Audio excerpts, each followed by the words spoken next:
Yeah. Hello everybody, this is Frode Forland speaking from Amsterdam, and I'm here to give you a podcast or a video broadcasted presentation about the implementation of guidelines. And I know you are sitting in different African countries, and let's hope we are able to communicate even though I'm a bit far away. So I'm working for the Royal Tropical Institute, and this is an institute based in Amsterdam, and it has a long colonial history, but it's now working on a global future of being an international development organization. The content of the talk will be to talk about when the implementation process of guidelines starts, about some definitions and words, setting up a framework for the talk, and then a bit about the barriers to implementations. So I would afterwards go through some of the tools that we have for implementation of guidelines and discuss some strategies to overcome those barriers. And at the end I will talk a bit about the Guidelines International Network, that is the GIN, and the Collaboration for Evidence-Based Healthcare in Africa, which is called CEPA short. And this is actually the organization I now work for, CEPA, here at the Royal Tropical Institute, and I'm a board member of this Guidelines International Network. My background personally is that I'm a medical doctor from Norway and a specialist in public health and general practice, and I've been working in the field of evidence-based healthcare for a long time. This is a picture of the Royal Tropical Institute. It's a grand, beautiful building in the middle of Amsterdam, and it's just to show you as a symbol of where is the evidence produced. Quite often the evidence is produced in organizations of the big universities in Europe and in the US, and it's not always the evidence that is needed for the situations where it's supposed to work. And in an African setting, this is maybe somehow the area where this evidence is supposed to be applied or used. And then you can understand there is a huge difference between the big research institutions in Europe and the countryside clinical healthcare facilities in Africa. So a talk about implementation is also a lot of a talk about context of evidence. Quite often people think that it's first to prioritize the topic for a guideline, and then it's to develop it, and then finally it's to implement it. I would say that quite often implementation starts really at the point of thinking of making a guideline. Setting up a panel to make a guideline is also investing in health, and it's also prioritizing a topic by itself, by doing it, by bringing the people together. And just starting to think about implementation when the guideline is developed, that is maybe too late. And I think it's even sometimes starting before the whole thought of making a guideline. I will give you an example of that. So this is something you cannot read. This is from a Norwegian newspaper, and it's actually just to show some years ago I was involved in a process where different types of doctors were fighting publicly on the front pages of the Norwegian newspapers. So this page is actually stating this sentence here, that was written by one of the most famous professors of internal medicine in Norway, that the Ministry of Health is telling us to kill patients with rat poison, which is of course a horrible statement. But he was arguing that the ministry was trying to cut costs by giving drugs that were not the optimal drugs. And he was actually calling those drugs, which are the well-documented effective drugs of the thiazides, being rat poison. And I was working with government, and we were responsible for issuing guidelines. And then we saw that the patients were suffering. Some of them coming to the clinical hospitals were given the newest drugs, and then when they were taken back to the general practitioners, they took them back to the beta blockers or the thiazides. So what we did was bringing them together in one room, telling them to sit there until they agreed. And you know, that's also what they do when they are selecting a new pope, as they've recently done. I don't think the picture is very good, but now Maurice is helping me to close down. You see here the white chimney. Now, there's white smoke from the chimney in Vatican. And that was what we told them to do. Sit together until you have decided what should be the guidelines to give to patients in Norway for prevention of cardiac diseases and cardiovascular diseases. And it took them actually almost 4 years until they came out again saying it's now white smoke from the chimney. So these were then the national guidelines on the topic, where there was a lot of struggle and fighting between specialists. And the whole process of bringing them together was also starting the implementation process. That's my point. And when the guidelines were finally issued, people knew they'd been working on them for a long while, and that's when they were very easy to implement in healthcare. Some few words about the words we are using when we're talking about guidelines and implementations. Guidelines, I think it's pretty well known. Those are statements to help practitioners and patients to make well-informed evidence-based decisions about treatments. In other organizations, they use words like guidance, manuals, treatment protocols, reference documents, standard operating procedures, and there are many words. And I will speak about this in a general way. It's not only the clinical guideline. I think we can also make this a bit broader sometimes to talk about procedures for different treatments in a healthcare setting. And I think the common denominator of all these words is that they should all be evidence-based and as far as possible context-sensitive, based and developed in a way so that they are also applying to the context where they should apply. So the definitions about disseminate and implementation are the one I will stop with for a short while. And dissemination is often used as the word that you have before starting implementation. First you develop the guideline and then you disseminate it. And that comes from seminare, disseminare, which is the origin of the word seed. So it's actually throwing out the seeds. That's the word and the meaning of the dissemination word. The implementation word is actually carrying out or execution, the practice of a plan or a method, so that something is being done in practice. As such, as it's written here, implementation is the action that must follow any preliminary thinking in order for something to actually happen, and to begin to do or use to make active or effective. And in the Webster dictionary it's even written, implement is a general word and may refer to anything that is needed to complete a task. So it's not only starting doing it, it's only also trying really to complete it being done. So that's the some of the words that is in the implementation and dissemination vocabulary. This is my colleague at the Royal Tropical Institute, Ente, and you wonder why he's sitting like that.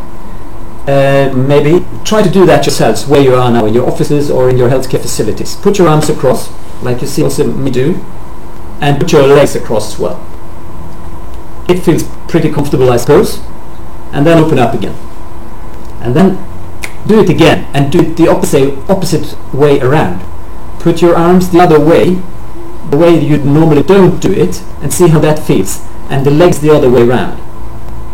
Okay, I'm sure you can manage, but it's a bit awkward, isn't it? And that's just to show you the easiest things to change is sometimes difficult. All change is actually difficult. Even if it's a change from the bad to the better, it's pretty often so that we're stuck into our own habits so much that it's difficult. And in healthcare settings, the situation is pretty complex often and might be a very big challenge to really get change across. A change can take long, and often it has to be a system in the organization where there's a continuous improvement circle going on. And we can talk about change both at an individual level and at an organizational level. And I'll come slightly back to that. The organizational issues is that a guideline normally works in an organization. It's not only something working only between a patient and you as a healthcare worker, but it might be applying to different cadres of healthcare personnel, and it might also be something relevant for different areas of the healthcare sector. And as you know, an organization is an intricate structure of blends of processes, cultures, knowledge and beliefs. And implementing something new in an organization might be a huge also organizational challenge, not only a challenge for each and every individual. And talking about the readiness or the enablers for change might be very appropriate, as well as to define the barriers of change. So how can you find out something about those barriers or enablers that you have in your own institution?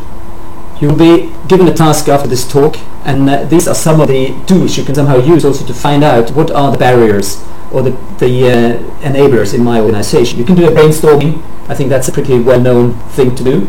A case study, really studying something which is happening in real time. You can define your key informants, people you can talk to or speak to. You can make interviews with them or other people. You can do a group process with focus groups, which is a more qualitative, structured way of gathering information, calling people together, asking them questions, recording it, and then afterwards analyzing the text in a proper way. You can also do direct observation of things going on. You can make a survey with questionnaires, sending it around, or you can do also a more formal, again, process of aligning with group different views in a Delphi technique. So that's just showing some of the background that you can use yourself when you want to find out what are the barriers.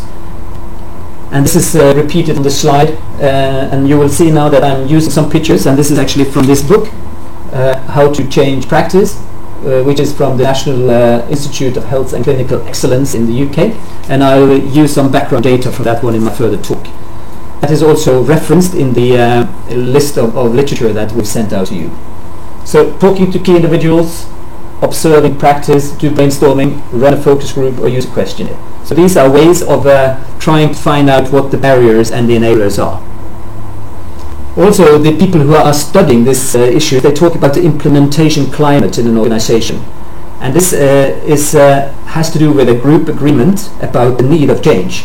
And it's important to recognize that the implementation climate applies most readily to innovations that requires a collective, coordinated behavior change.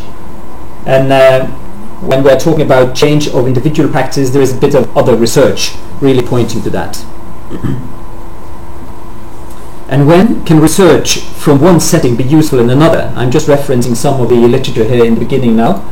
And the most influential factors affecting perceptions of applicability were the studies congruence with interviewees' own previous experience and beliefs. This is written in a way of scientific paper, but it's just telling you that it's the personal beliefs and the previous experience that are very important in setting a scene for taking somebody from one practice to another. And more attention was also paid to the implementability of the intervention in a new setting, actually more than the effectiveness of the intervention itself. So this is from Burchett et al.'s study about it. And then Tamara Credo from South Africa, she made a study on looking at clinical practice guidelines within the Southern Africa Development Community, and they are concluding that the review, they identified quality gaps and variable alignment with the best evidence in available guidelines. They also found that future guideline development processes should be better adhered to global reporting norms, require a broader consultation of stakeholders and transparency.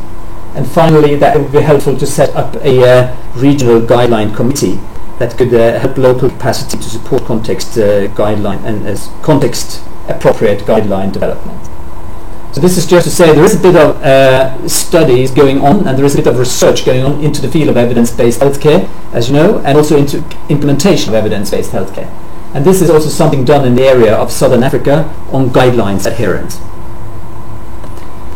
But remember, when we're talking about organizations are always composed of people. And the people who are involved in these organizations, they are the ones taking the decisions. It could be the patient, it's the health worker, it's the responsible leader sometimes, and it's even sometimes the politicians. So speaking about organizations, it's not something that is just vague, it's always also addressing those people who are constituting those organizations. And we have to somehow focus also our implementation efforts towards the people who are in the system. The idea would be to implement something good, to do the right things in a right way the first time at the right place. And as you can see by this picture, hopefully, it's not really always so easy to do that. As I also mentioned, quality of care is the business of a guideline, and quality improvement is a kind of different, I would say, school where people are working on continuous quality improvement in healthcare settings. And I think also implementation of guidelines is the same, it's part of the same business as quality of care. So that's why I show you this picture to say where are the guidelines supposed to work and how can they also enhance the quality of care. And these are, I would say, some general concepts of what good quality of care would be. That is that there are evidence-based interventions, that the patient are receiving safe services. We know that quite often there are also risks of receiving healthcare services. And people even die in hospitals due to mistakes, as you know. The services must be available, which is pretty important, I would say, especially maybe in the resource-poor settings. The services should be coordinated, and the guidelines should also help that services are coordinated. That means if you're going from a hospital to primary care, you shouldn't be making different decisions for the same kind of patients, for the same kind of diagnosis. Like the example I showed you from Norway. There needs to be patient involvement, and also there should be expectations of effective deliverance of the services. So this is also taking you into an overview picture of the evidence cycle, saying that the whole business of evidence-based healthcare, the implementation part, is in a big system. Here you have the sources of evidence, the peer-reviewed publications, the grey literature, the ongoing field investigation or surveillance, different sources of knowledge that plays into a collection of data. When you want to make a guideline, you start by phrasing a question, which is coming from here, and then you collect the data, you synthesize it, and if you do public health, you quite often have a verification you need to do on some kind of risk, and then you do also a risk assessment. Otherwise you can develop different products at the end, an advice, a guideline, or a standard operating procedure. And at the end there is the implication of having it implemented into practice. And then you should also try to have a system of monitoring and auditing the performance of the services that you want to change. And this is then feeding back again into a circle. And probably all of you know also this Deming circle, which is the normal quality improvement circle. Plan, do, check, act. So I think the whole of business or evidence-based healthcare is also somehow incorporating this. You plan what to do, you do it by doing the evidence synthesis, you check it afterwards by monitoring it, and you act upon it. So this is also something that can be included in the circle of working evidence-based through guidelines and through implementation guidelines. So I'll then talk a bit more about the barriers and enablers of implementation. And they can be linked to different parts of the intervention or the setting yourself. You can say innovation itself, it can be a problem, or it can even be an enabler if everybody are agreeable about this is important to do. And then about the individual health professional, the problem connected to them, the patient, the social context around the area where this is going to happen, the organizational context within the healthcare setting, and also you can say the national context about economic, legal and political setting in the country where this is going to happen. And that's pretty often difficult for a health worker to do anything with and to have influence upon. But on the other levels here, it's more or less possible also to say we can work on these different aspects of the barriers. So this is the book I showed you, and we'll go through some of these barriers now. And they can be connected also to skills, the acceptance and the beliefs, as we talked about, real practicalities, the motivation for change, and also the awareness and knowledge. And I have another slide just to call on that. This might be the lack of knowledge, that you don't have up-to-date knowledge that there is a need for change, for instance, and then maybe awareness campaigns is needed at the beginning. And then you can have internal or external motivational factors. A lot of healthcare workers are internally motivated to do their best, and sometimes also you can find external sources of motivation, that people are being rewarded for doing the good practice, even by financial incentives sometimes. And as told before, beliefs are sometimes very strong, both as enablers and as the opposite. And to have skills about what is going to happen is important, and practicalities like not having the structures in place to take the blood samples where they should go or whatever. There could be a lot of practicalities that can hamper implementation. And finally also political and financial barriers. So here is a list of those most known, most studies, let's say methods of making change. Educational materials, we can call them tools of implementation. Patient-mediated strategies, educational meetings, outreach visits, system reminder systems, those are the IT reminder systems, for instance, and then clinical audit and feedback and opinion leaders. And this is also indicating there are more here. And they are not all, this is not an exhaustive list, but those are the ones that I know that are best studied in evidence-based systematic reviews. So let's first talk about the educational activities. Before doing that, I'll just mention some, I think 10-15 years ago, there was a study written by Andy Oxman and his colleagues, and it was saying there are no magic bullets. And it was more or less concluding that there is not much evidence for any effect of any implementation strategies. And it was a bit disappointing as a point of view for those who wanted to implement evidence-based medicine. Now, a lot of studies has been done on different educational tools and different implementation tools, and we have more evidence.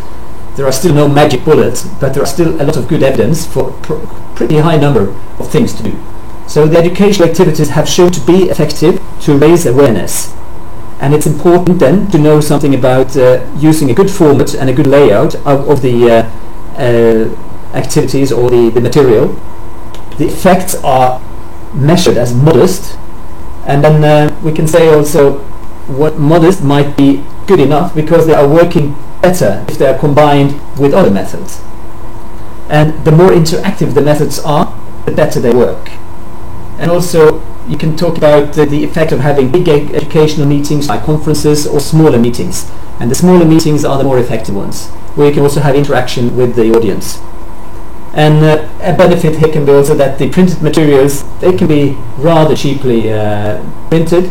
And these days, of course, we can also just spread them on internet or via IT solutions or something like that. The outreach visits, that's a system that has been used, as you probably know, by the pharmaceutical industry for years. They are sending their representatives around to present a new drug, and they want the doctors or the nurses to prescribe them. And they've also been shown to be effective for some types of change, for instance, regarding prescribing of drugs, and also for preventive care and clinical problems. And then the credibility of the visitor who's coming out is important. And here again the problem could be that it's rather expensive to travel around doing that, and they work better if they are tailored to specific situations. Again, the same bottom line, they are better if combined with other methods. Outreach visits is also the same as is often in studies called academic detailing, just to mention that word. And then we have the audit and feedback, which is a well-known activity. That means that you are checking what you are doing and you are getting a feedback on what you are doing, if it's according to the guideline or according to the established practice. And that has been shown with evidence that it can generate change. And of course that the quality of the data is important. The active participation by the staff is important as well, and feedback should be delivered by a respected person. And it's also important that this is something that you see is needed and applicable for your setting in the practice you are in. And then to the IT reminder systems, and they've actually shown also to be very effective, that you can have pop-ups on your screen, for instance, if you are working in general practice. And there can be other systems or ways of reminding you about doing that. If you've taken that blood sample, you should also control that sample, for instance, because there might be interaction between drugs. There are different ways of setting up such systems, and there are also different ways of including guidelines, for instance, in your online journal system of medical care. And they should be given as far as possible at the point of decision making, and they seem to be more effective for younger staff, which is maybe not so surprising. And they have shown to be effective in changing prescribing and preventive services. And these guys, you can see here, you see what they're doing. They're actually pulling cables. They are pulling high-speed fiber optic cables from the Indian Ocean and from the Atlantic Ocean, or is it the opposite? So these are cables now surrounding Africa, and it really makes a possibility, a huge possibility for the future, to have internet access to the most remote clinic of Africa. And the IT revolution in Africa has made it possible to apply and use evidence-based healthcare in a totally different manner than before. And it's really the time, I think, of opportunity for Africa. And you know, 4 out of 5 Africans now have access to a mobile phone. It doesn't mean they own them themselves, but they have access to it in their home, in their family. And here you see a picture of some of the shepherds, I think the Maasai shepherds, phoning to each other to ask where is the cattle today. So I think there is a new world, and this is a small shop where you can buy a telephone. And of course, today most of these phones are not internet connected, but in a few years they will be. And this is an opportunity also to spread good information about healthcare via new technologies, and also to use reminders. This is what you see everywhere in Africa when you move around. Big posters with adverts for mobile phones. So it's very nice to also see how we can use a new technology to improve health. And then you have this thing called patient-mediated strategies, and that's not strategies for the patient itself, but it's strategies to have the patients to change the behavior of the doctor or the health personnel. It's like the patient is saying, excuse me doctor, should you wash your hands? before investigating me. So it's mediated by the patient knowing more than the doctor, or knowing something that is important to tell the health personnel, asking for a procedure, asking for an investigation or something like that. And it has shown to be effective. And the same can be done then by mass media campaigns that to inform the patients so that they can again communicate with the health workers in a good way. And also with an effect of using educational materials to give patients directly to inform them, but also to have them help changing the practice of the health workers. Then I added something about the financial incentives, and that's also to say that a lot of studies have now been done, and we can see that where they induce fees in healthcare, there's a significant finding that the use of health services are decreased, so that having more payment for services makes them also less used, which is pretty logic. And reducing or removing the fees increased actually the utilization of certain services. So this is actually from the Cochrane review as well. And then still there are lack of evidence for a lot of different incentives to be used, and it's been studied partly by me even. I was on a review where we looked at the capitation, salary and fee for service, and how that was affecting the behavior of primary care physicians. And the conclusion of that review is actually that there is lack of evidence to make strong conclusions, but showing that if you are paid fee for service, most people tend to treat more patients. It's not saying anything about quality of treatment. And which we saw from another review is that it's also saying that there might be then less utility of the services. And then finally, I think this is the last one on these tools, about communication strategies. And then we can talk about different versions for guidelines, long, short, or paper versions, whatever, electronic versions. In Sweden, for instance, they always make 3 versions of a guideline. One for the patient, one for the doctor or the health worker, and one for the policymakers. And then it can be also important to remember to publish in scientific journals so that you can have a wider spread. And it can be published on websites, including the website of the Guidelines International Network, where it can be shared internationally. And also as a communication strategy, it's advisable to develop a training program where you can also facilitate change in practice. And pretty often to split recommendations into practical procedures helps implementing them in practice. Patient information to facilitate patient-mediated change, as I talked about, and also the opportunity to arrange seminars, webinars or courses for relevant target groups and stakeholders. The webinars are actually the online seminars that are now, for instance, being held within the GIN network from North America. Next Tuesday there will be a seminar about the work of how to see guidelines as included work in quality improvement in hospitals. So that's something that you can log on to, and I can help you with access to that if you want. Conclusion: the more and combined methods is better than the less and alone methods. So it's actually saying the more you can do and the more ways you can do it and the more you can spread it, the better effect there is. So there are no magic bullets, but most of these things I've gone through have some effect.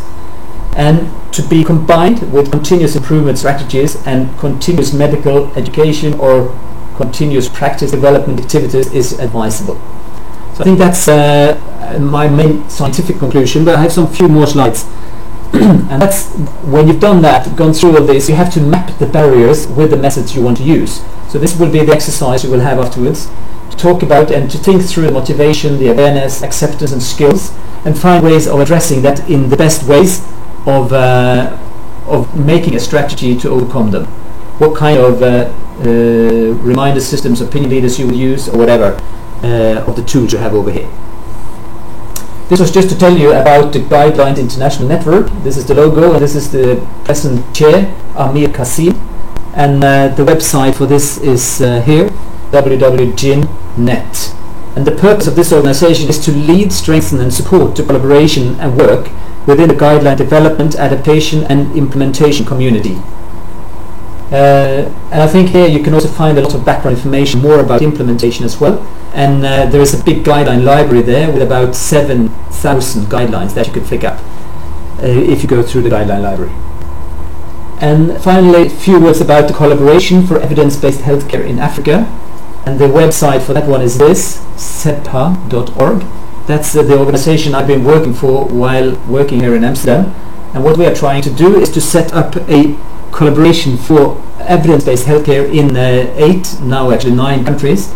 with these objectives: supporting health systems, strengthening the African health workforce through evidence-based solutions, promoting the use of best available evidence, fostering South-South cooperation, and also to promote local ownership. And these are the countries involved so far, the green line here, and Kenya now has also joined. And these are the universities that we are working with, and in South Africa we are working together with Stellenbosch University, the Centre for Evidence-Based Healthcare, and also the Cochrane Centre, trying to spread the good message about evidence-based healthcare to more of the countries in Africa. That's the purpose. And also to set up small hubs of resources in these countries and to do training for evidence-based healthcare. We had the first symposium in Kampala. That was in November 2011, and the second was held in Kigali, December last year. And these are the tools that we're having in Africa, as we're having in Europe. We're having phones, we're having computers, but remember, we're also having hands. And of course, the purpose of all we're doing here on this technical stuff is to really support those who are in need with some caring hands. And when we were in Kigali, we wrote a document called the Kigali Declaration on Evidence-Based Healthcare. I just draw your shortly attention to that. And this was reported at BMJ as doctors pledged to spread evidence-based healthcare in Africa. And in this document, we call upon the health ministries to take the lead in supporting evidence-based healthcare. The providers at national and local levels to implement this in care. The WHO when it comes to guidelines, the education institutions when it comes to integrating evidence-based healthcare in curricula and training, the NGOs to focus their projects on programs that have been shown to be evidence-based, the funding agencies also to take this into perspective and they fund projects, and finally also the international scientific community to work with us in setting up good systems for evidence-based healthcare in Africa. So this is actually the picture on the door of the Dean of the medical school in Kampala, Harriet Mayanya Kissa. She is the present chair of the Collaboration for Evidence-Based Healthcare in Africa. Tell me, and I'll forget. Show me, and I may remember. Involve me, and I'll understand. And that's what we want you to do now. So I've now told you a bit, and we're going to show you now the assignment that you will have, and you will try and involve yourself and work on that until tomorrow, and then you will hand it in. I think you will have to work on it today, it means, so we'll come to you and have a feedback telephone call with you the day after. So you should read the CDC, that means the Center for Disease Control in the US guideline on hand washing, and think through the barriers to implementation in your healthcare setting, and then develop a plan of strategies to overcome them. And this should be submitted online by 5 p.m. on the 2nd of May to Uda, who will then forward this to Quinn, Taryn and me through them at the end of the day of the 2nd of May. And then we will read through this stuff and give you a feedback, and then we will have an online discussion with all of you the day after. So that's the plan. And I hope this is working. We're now trying to get it into a YouTube format and send it to you. And I'm in the hope of seeing you sometimes in Africa at another time. Thank you very much.